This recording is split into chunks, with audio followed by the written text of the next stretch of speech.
Welcome to InSight Radio, powered by Vision Science Academy.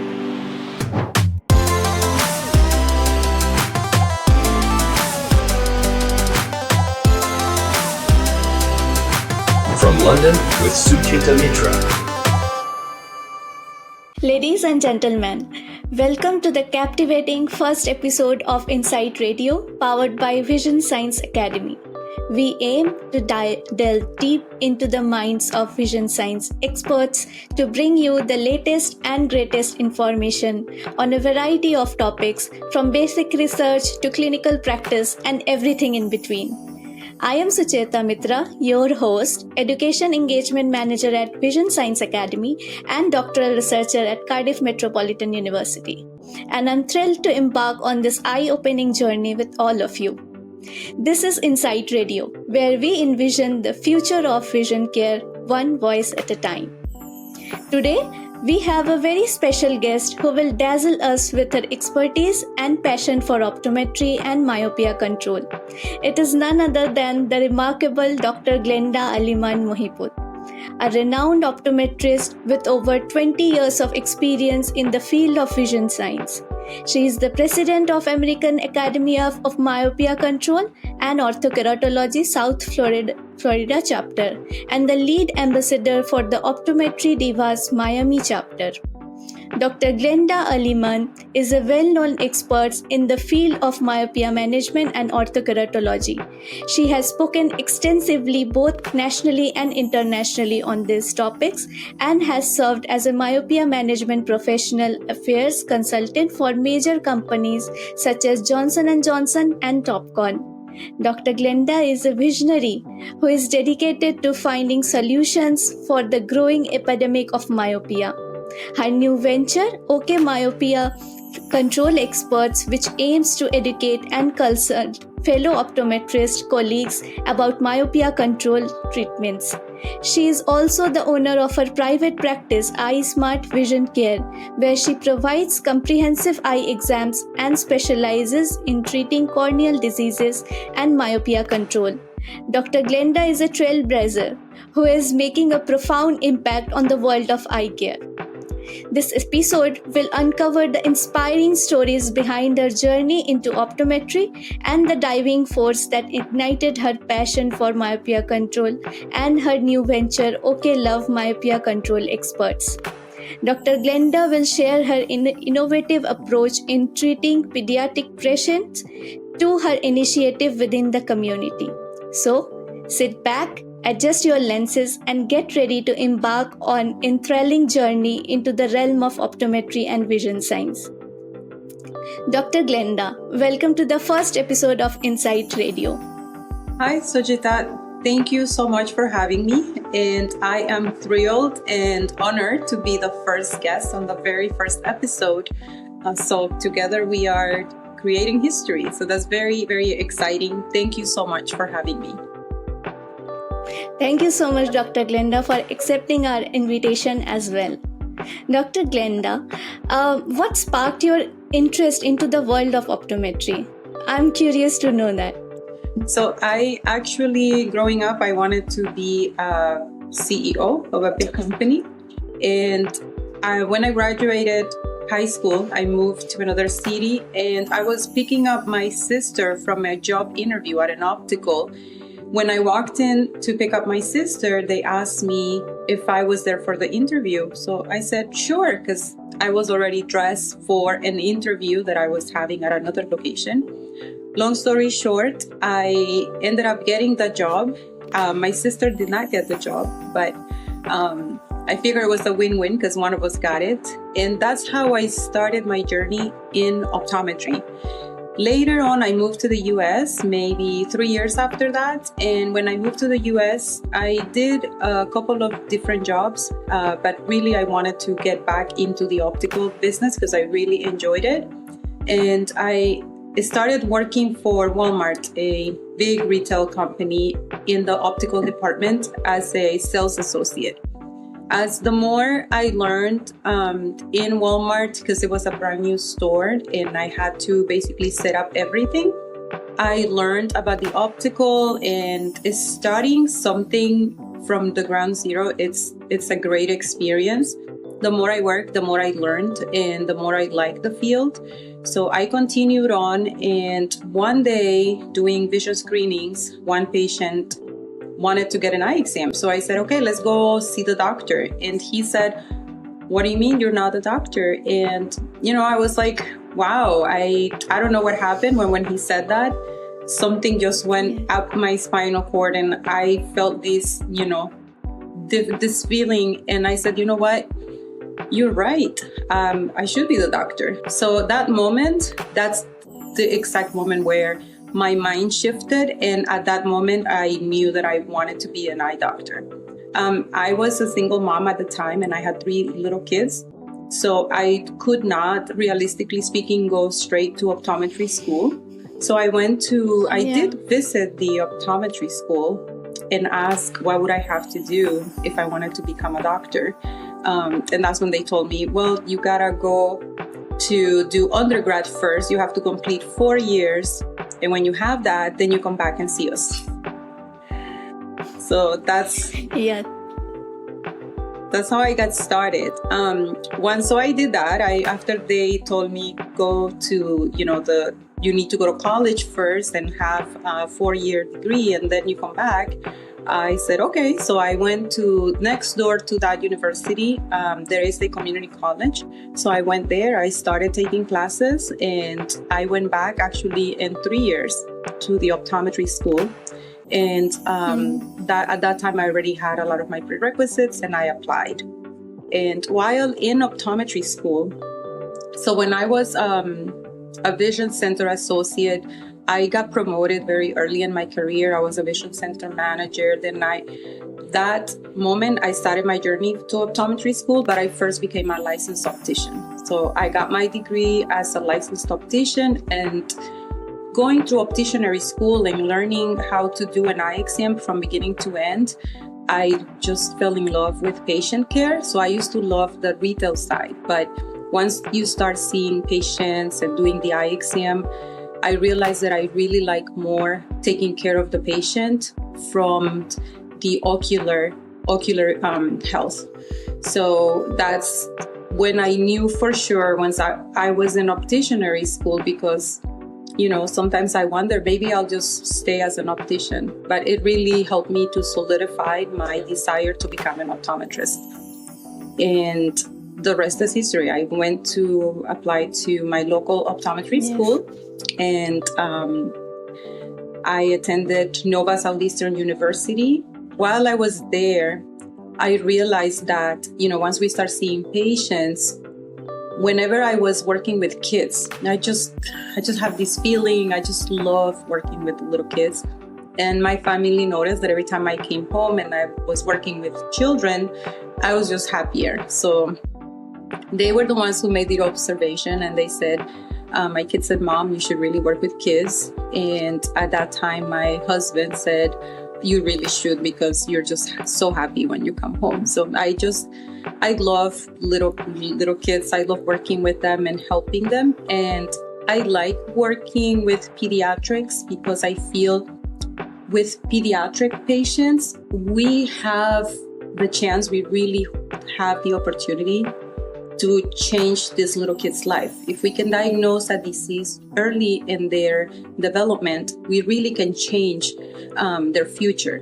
So that's what I really like of working with kids, because I feel we have, as physicians, as doctors, we have more power. We have the ability to really have a positive impact, even if it's something as simple as they start wearing contact lenses. I feel if I am the first doctor for that patient, I can teach him proper handling, instructions on how to take care of these patients. So I can essentially create a patient that is going to have very good habits with their contact lenses.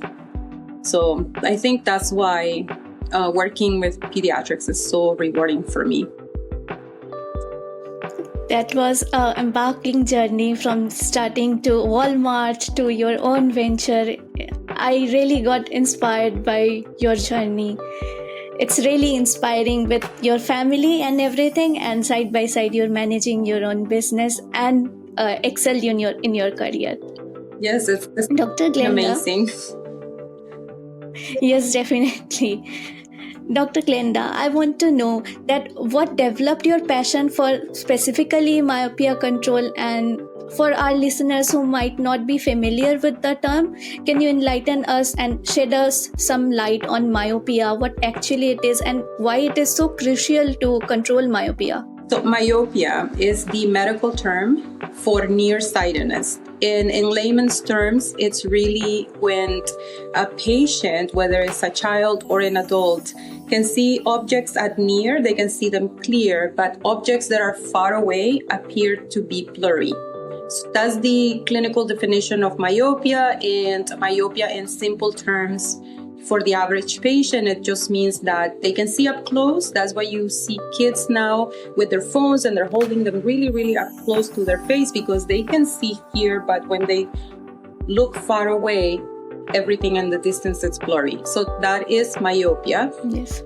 What inspired me to start working with myopia while in optometry school, once I decided that I learned that I like working with kids, myopia is very prevalent in the pediatric population. So it goes hand in hand. So I feel that if you are practicing pediatric optometry or ophthalmology, you definitely need to be at least knowledgeable about myopia management and the treatment options, because at the very least, as a pediatric physician, you need to be able to educate the parents and the child on the risk associated with high myopia. So that's why I decided, okay, I'm going to be working with children. That's what I chose to do. So I need to learn as much as I can about myopia. That was my first spark in the interest. Then I became fascinated with Ortho-K, because Ortho-K is amazing. Ortho-K, we are literally using a contact lens that the patient is wearing at nighttime to flatten the central cornea, steepen the periphery. If there is a patient seeing us or hearing us, a parent, basically with Ortho-K, we can obtain the same results as we do with LASIK, but with no surgery. So it's a non-invasive procedure and it works wonderful. So I fell in love with the science of Ortho-K. Later on, when I met a patient, he was 14 years old and he had very high myopia. And he had, because of the high myopia and the risk associated of disease, he actually had already lost his left eye. So when I saw this young child who was the same age as one of my kids, because I have 5 kids, so it broke my heart. And, up to that point, I had not seen in real life in a patient the consequences of high myopia. So having the patient sitting in my chair, this is a 14-year-old boy who has his whole life ahead of him, and seeing this poor boy who had gone blind, I could not imagine that any children who had myopia that was my patient, that I will let them go without educating them. So that's when I really became passionate. So there is a difference of being intrigued, I was fascinated by Ortho-K, and I wanted to work with pediatrics, but that was more selfish because I like kids. But when I met that patient, he really changed the way that I thought about myopia. And from that moment on, it wasn't just something I wanted to do, for my own benefit. It just became my mission at that point. That was the turning point where I said, I have to learn. I set on a mission to learn as much as I could about myopia so I could best service my patients. Yes, definitely. Having said that, you are a pediatric optometrist and practicing contact lens, and that too orthokeratology. So how did you encounter those questions or misconceptions which are coming from the parents that it might harm the eyes of our kids? How can we put something so hard on our kids? Is it too dangerous or something like that? How do you manage those misconceptions and I would say encounter those challenges? Definitely. So when, I have to tell you, I don't know what it is about the way that I talk to my patients and my parents, I think they can just really see that I truly, really want to help them out. I don't get as much objections or pushback or even challenging questions from my parents when I introduce them to Ortho-K. And it might be because before I even ask them, as I am presenting that as a treatment option, I am also letting them know that it is a safe procedure. There is some risk associated. There is similar risk as there is with wearing overnight or extended wear contact lenses. So I do let them know. I'm very honest and I tell them this up front because I can kind of, predict. I know that they're going to ask me those questions as a mom. I know that safety is the number one concern from a parent standpoint. So I think in anticipation for those questions, I usually provide that information before the patient even asks me. So I always reassure the parent of the safety features of Ortho-K. And of course, there is a risk associated with Ortho-K, but it's the same risk that is associated with any other soft disposable contact lens that is an extended wear. And a lot of patients are wearing those contacts. And it is in the US, contact lenses are considered a medical device. So they are prescribed only by licensed physicians.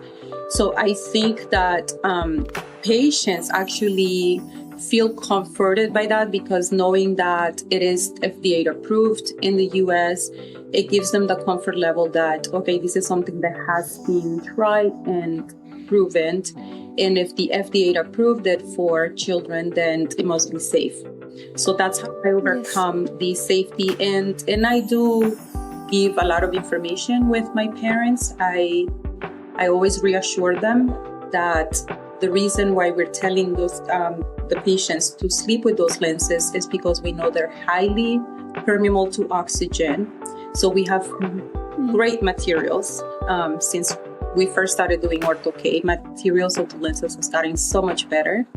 Also, one of the, I think, features of Ortho-K that brings peace of mind to parents is knowing that Ortho-K doesn't cover 100% of the cornea because most Ortho-K lenses are designed to cover between 92 to 95% of the cornea. So I share this information with parents and that gives them peace of mind and they're not as concerned.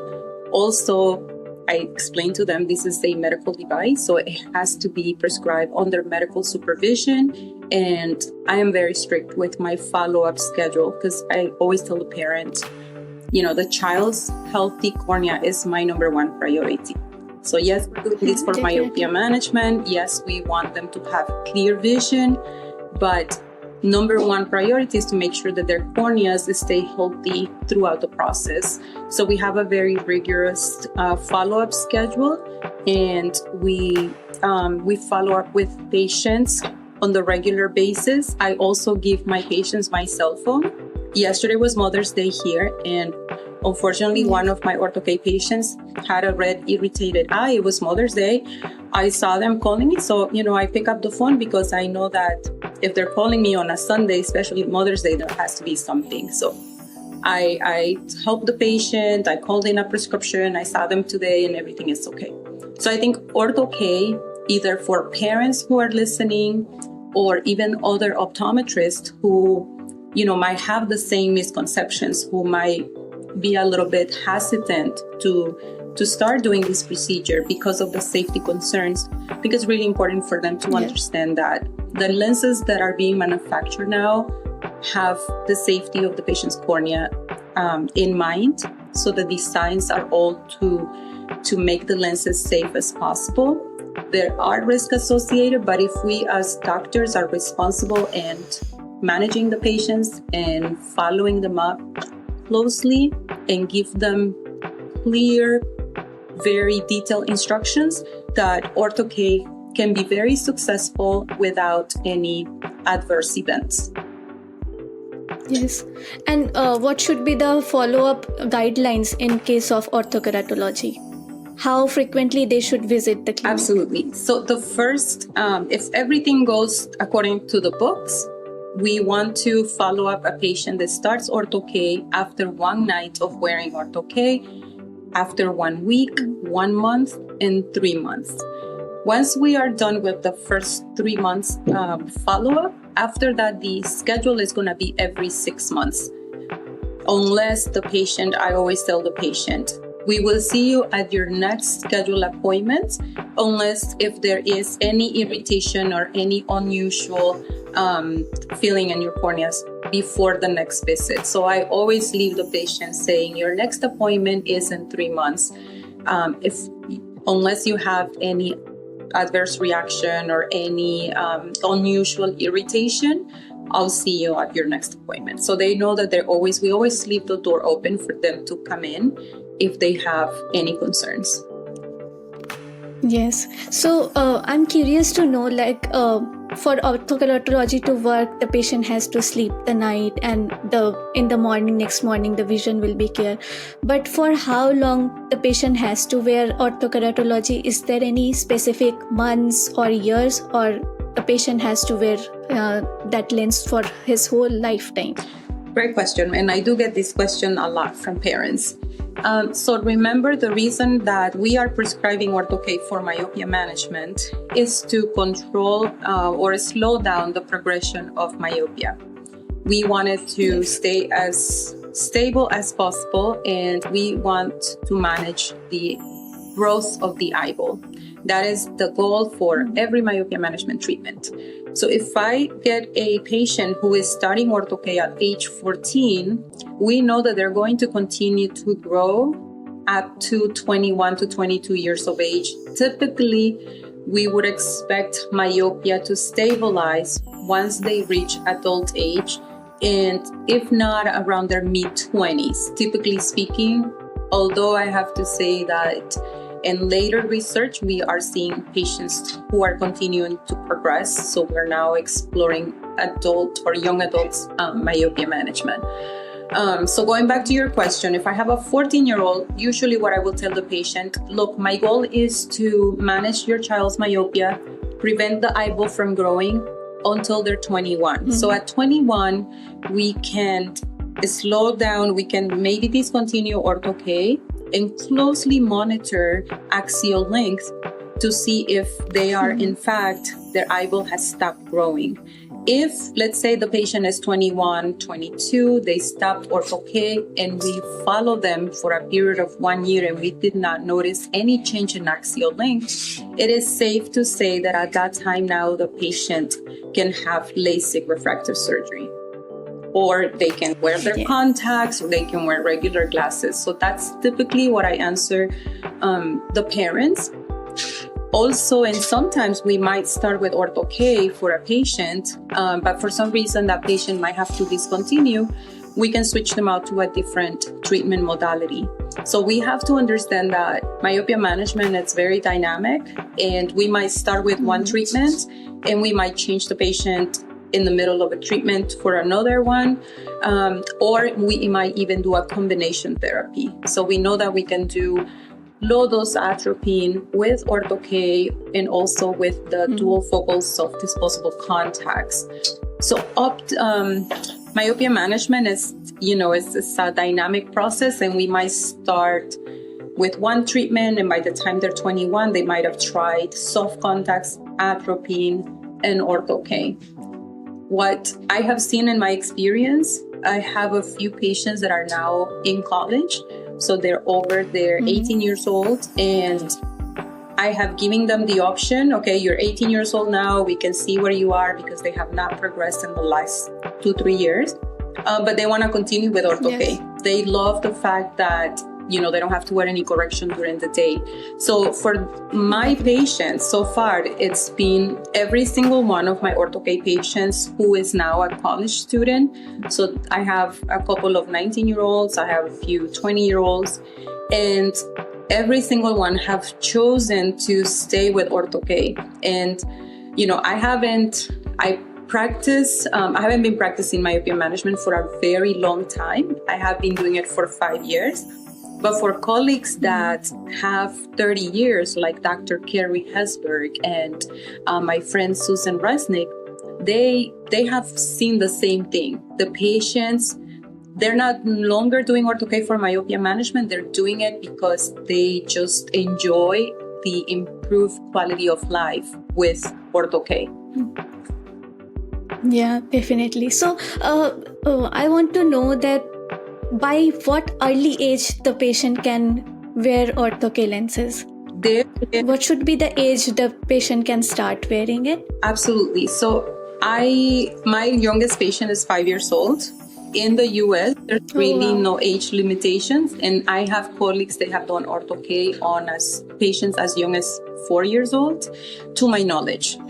So I would say when knowing that there is really no age limitation, for me, I think the youngest that I personally would start a patient would be 4 years old. That's what I would feel comfortable, but it really depends on the doctor, because unfortunately we are seeing patients that are 2-3 years old who already have high myopia. And in those patients, if I see a 3-year-old that has high myopia, we're going to be more vigilant. We're going to be more aggressive in their therapy, because we know that the strongest predictor for high myopia in adulthood is the age of onset. So the younger the patient develops myopia, we know that they're going to have higher myopia when they grow up. So if it's a 3-year-old, I start them with atropine, and then as soon as they turn 4, I will start them in Ortho-K, as long as the child is willing and able, and the parents are also in alignment with the decision. So we have to remember that, yes, we are the doctor, we're the ones who know what's best for the patient, but it is a team effort. It is a team of the parent, the doctor, and the patient. So it's important that the child is able, they don't have any impediment to be able to wear contacts. In the case of a very young child, we can instruct the parent how to place lenses in and remove them. So that's why we can do it on even young patients. But I think some physicians do it even in a 3-year-old. Oh, that's a really young age. And having said that, I'm sure many parents and optometrists will relate to. When it comes to these little munchkins, some children might feel really anxious and scared during the exams and may cry their voice out. So how do you handle these situations? And basically, what is the strategy to handle these patients during the examination? I think it's important that when we are dealing with kids and even with adults, we have to match the patient's mood. So if a child we see the patient is uneasy, if you understand that and if you can come down to their level, when I'm doing a pediatric exam, sometimes I'm sitting on the floor with a patient, or I might carry the patient and do some testing while I'm holding them. So I think it's important to get down to the level of the patient, match their mood. And because once you do that, their guard will go down. So, it's a baby, a young child, and even adults get nervous when you come to any doctor's office. So I think it's important that we remember that. I honestly don't have that problem. I think I've only had an issue where I couldn't test one patient. I do really well with children. Maybe it's because I'm a mother of 5 and it's just very natural for me. So when I see a child, I love little kids, but I always make them feel very comfortable. I talk to them in their own way. And I think if as a doctor, you can make the child feel comfortable, give them their space, understand their time. So I'll do as much as I can on the first visit. And if I notice the child is getting uneasy, I will tell the mom, okay, we have done a lot. We're doing great. We've made a lot of progress. We were able to do this, and that exam.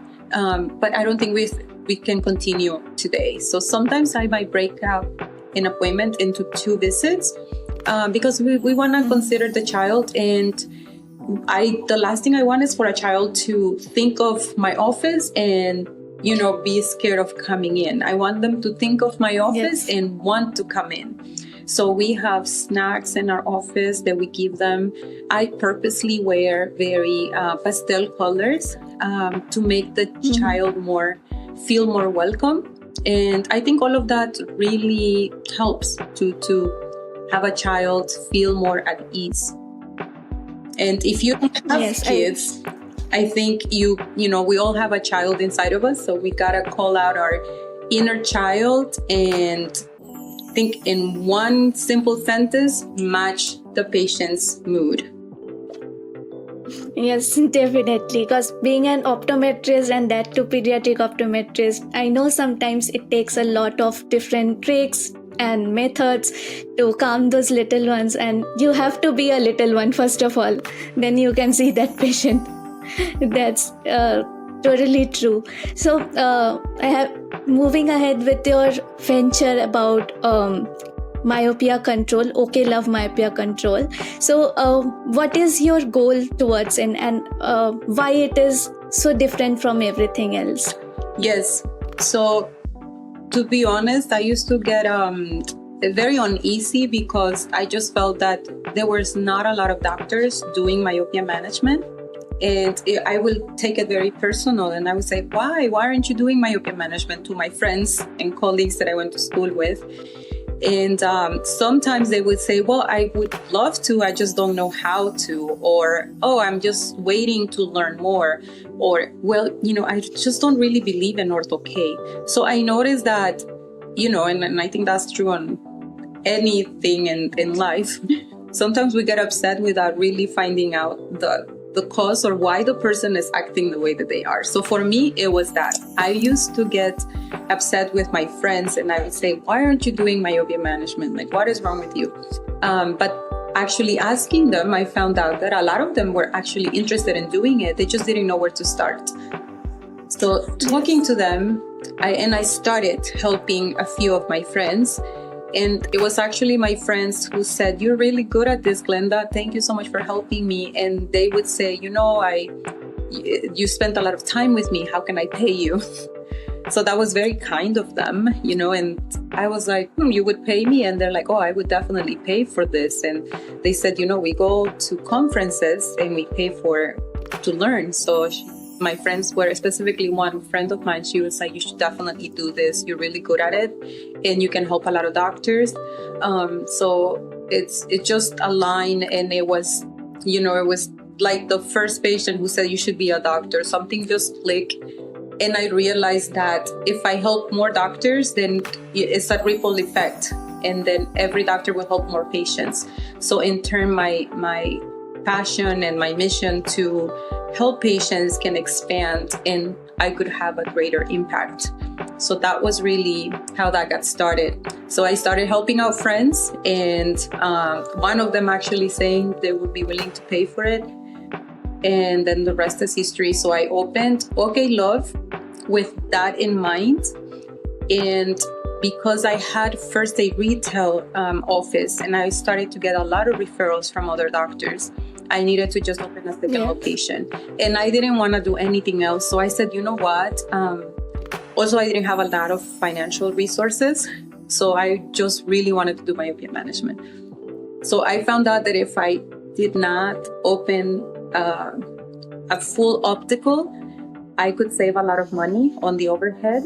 So I decided to open an office dedicated specifically to myopia management and to specialty contact lenses.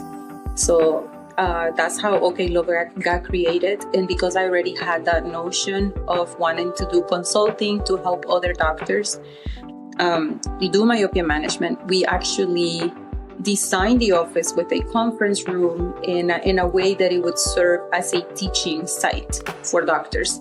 So we have now, it's a beautiful office, but it is designed to bring doctors in and teach them how to do myopia management. So we have it set up in a very nice way.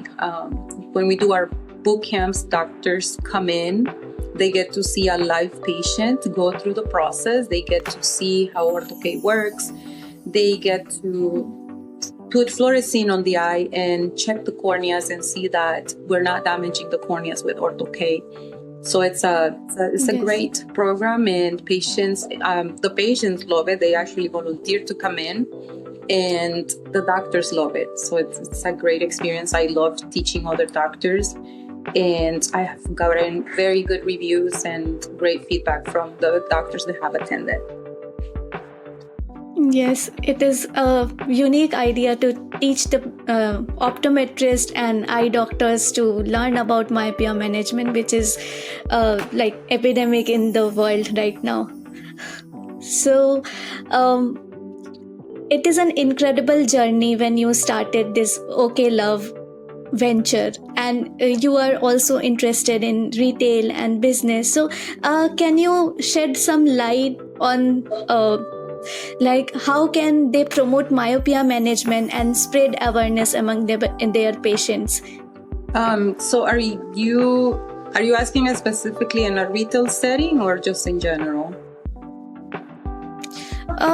In both of the settings, like when an optometrist has their independent practice or they have any optical setting, how they can promote myopia management in their setup. Yes, so I think it's a must as doctors. If we know a patient is at risk of developing a disease or progressing in a disease, it's our duty to educate the parents and patients and let them know of the risk associated. So that's number one. I think that it doesn't matter where you are, what type of practice you have, that is our utmost responsibility to educate the parents of the risk. So that's, I think, the level that every one of us needs to be involved in myopia management. So whether it is just education and awareness of what myopia is and letting patients know that there are treatments available. Maybe I don't want to do that as a doctor. Like, I don't like treating glaucoma, right? I don't like ocular disease, but I love myopia management. So I think as doctors, we need to make sure that we learn about ourselves first, what we're comfortable with.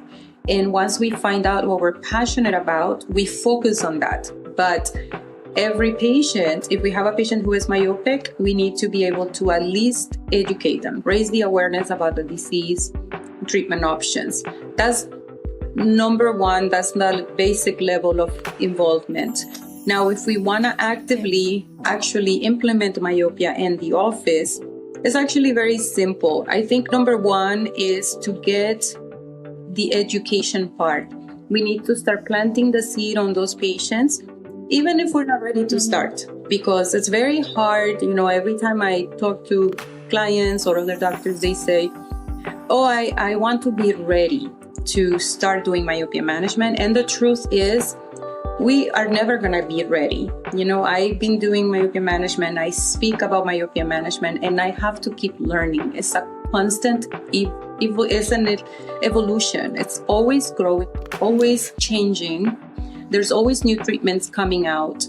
So it is really not realistic to say that we're going to wait until we're ready to do something. So I think we got to start somewhere, and we got to start, number one, with education, raising awareness on the disease, because like you said, it's a global epidemic. And it's going to affect like half of the population and not too long from now. So we really need to be advocating for myopia management and educating patients. I would tell any doctor that is listening tonight and maybe is thinking about myopia management to set a date. Pick a date that is not too soon, so you do have some time to get some details, some operations, some protocols in place in your office, but also don't make a date too far advanced that you won't actually get to start. So a good, I would say, dateline would be anywhere from 3 months to 6 months to get started. Set a date and start creating a patient database. So you start today, you decide you might want to start doing myopia management in 3 months. So from today, I'm going to start scheduling all those patients to come back for a follow-up between now and 3 months, so I can have the chance to talk to them about myopia management, have another chance to educate them on the topic and treatment options. And by then, if they say yes, I can start really scheduling patients to start my myopia practice. That's really how I started. I contacted one of my equipment companies. I didn't really have the finances to purchase a piece of equipment, but I said, I really want to do myopia management. I'm thinking about starting a practice. And they actually brought me a loaner, and they said, you know what, we're going to bring you our equipment. You can keep it in your office for a couple of days and test it out. I ended up keeping the piece of equipment for more than a couple of days, a couple of weeks. And I really started prescribing my patients with a topographer and a biometer that it was a loaner because, you gotta do. Yeah. That's how I started, So I like sharing that because a lot of doctors think that you have to have, the best biometer and the best topographer in the world, and that you have to go to all these different conferences and classes before you get started. And I think it's important to know that you can start with very simple education. Look up a couple of articles, have an article on atropine, have one on Orthokeratology, and have one on soft disposable lenses. I think that's minimum to get started. Create an office educational brochure for patients. If you are not, if you don't have one created or you don't want to spend the time for that, there are tons of resources available online where you can download a PDF. A lot of us that are experts, we usually share our materials online, and if you search, you can find a couple of samples. So I would say that's the minimum that you need. Start with having a few articles on hand. So when patients ask, do you have any more literature on this? How do I know this work? You want to have those ready to go for patients and parents. Have some brochures and set a deadline to start. Set a date, whether it's 3 months, 4 months, or 6 months, and start creating a patient database. Start putting patients on the schedule for that time. And once you start, nothing will stop you. I think once you get your first patient and you have the conversation and you see the enthusiasm of the parent, they're happy to know that there is an answer, there is something we can do to help their kids. I think that's all it takes. It takes one patient, one parent who is motivated, and then you just take off. Yes, definitely. We need to, first of all, train ourselves and take the initiative. Then we can go ahead with myopia management. That is the first main thing which I understood. And these are minimum basic things which will require to start a management clinic. So it's really nice, like with so little things, how you can start a whole myopia management and you can control the myopia. That is the most amazing thing. Absolutely. So what is Dr. Glenda, what is the future of myopia management in your point of view? Now that AI is expanding so much and we have medical devices on place which detect retina through AI. So what is the future of myopia management in terms of AI? I think that is very exciting. And I think that AI is definitely going to be a game changer. And we already see it being used at in ophthalmology and in vision care for ocular disease. So I have a friend of mine who is the founder of one of these companies where now you can go sit in a kiosk and have a full screening. And because of AI, they can take an image of the retina and tell the patient the risk for having diabetic retinopathy or hypertensive retinopathy and any other type of retinopathy. So I think we can use AI in myopia management to monitor the patient's screen time. We could, possibly also use AI we already know that we can use it to predict, to have growth charts and predict the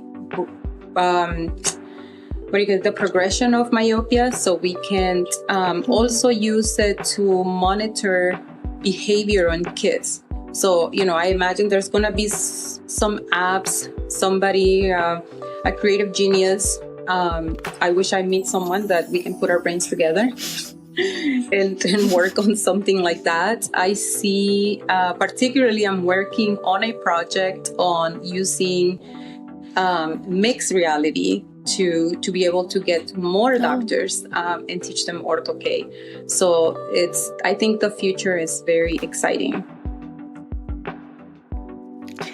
Surely somewhere some student might be working with AI and myopia control as well. That's right. Dr. Glenda, you wear multiple hats, including being the president of American Academy of Myopia Control. So I'm excited to know what are the fantastic initiatives you are currently involved with. Yes, so I'm glad you asked because I am the former president of the AOMC, or the American Academy of Ortho-K and Myopia Control. That's a long. I'm the former president. As of now, I actually serve on the board of the American Academy of Ortho-K and Myopia Control in the advisory committee.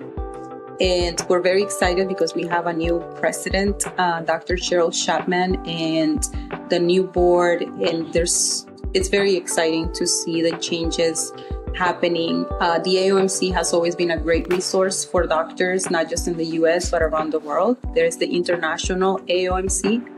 And the AOMC was always great, but I feel that having a new president brings in a fresh perspective.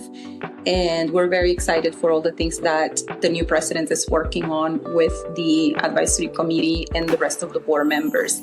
I also recently started as a board member in an organization that is for Latinos. So it's called Latinos and Optometry. So that I'm super, super excited because it's a chance for me to give back to my community. So I am from Honduras initially, which is in Central America.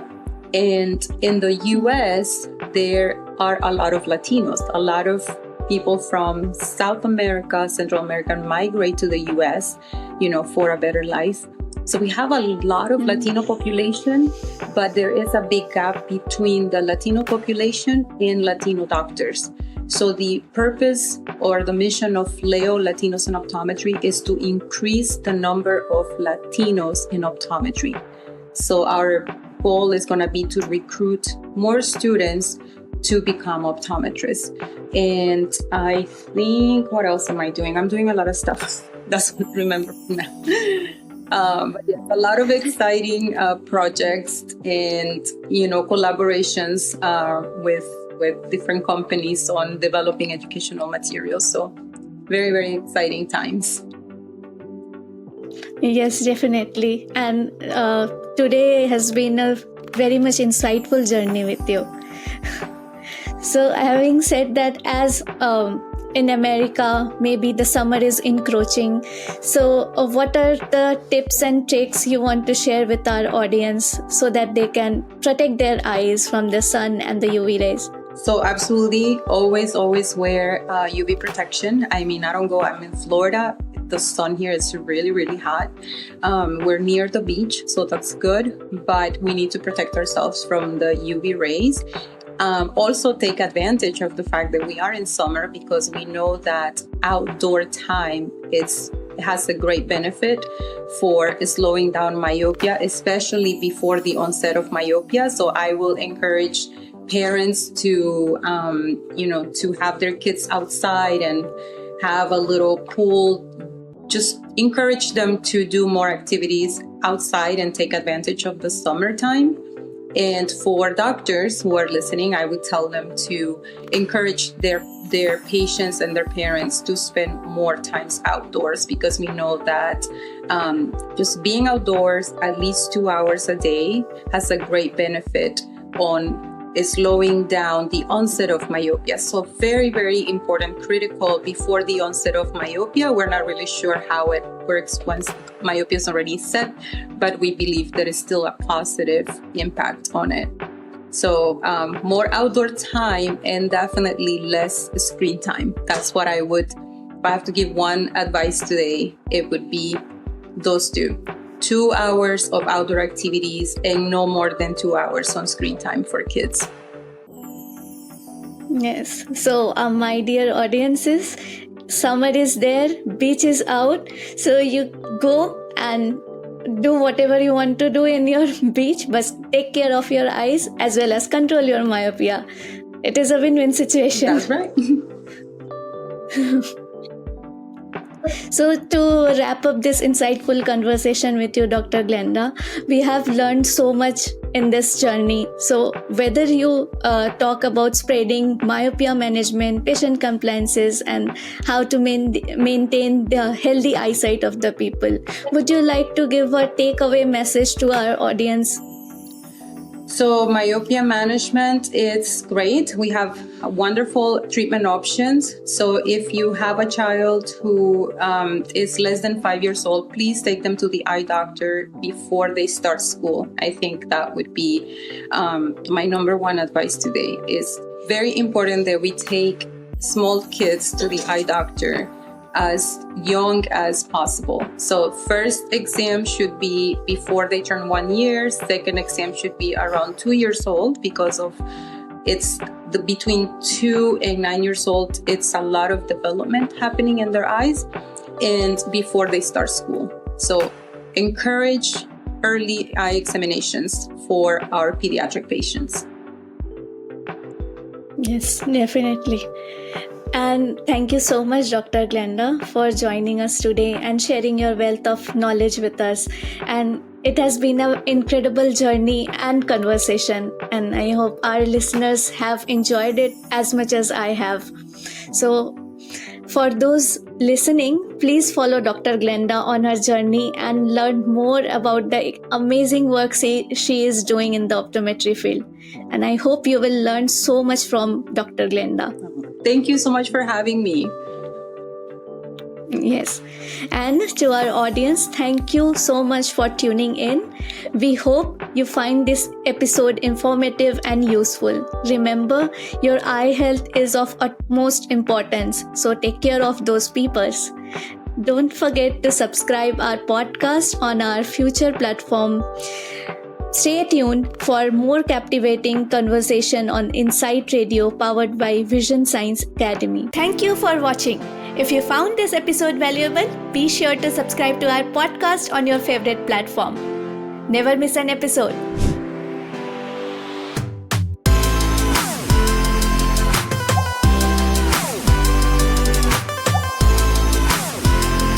InSight Radio. One vision, many voices.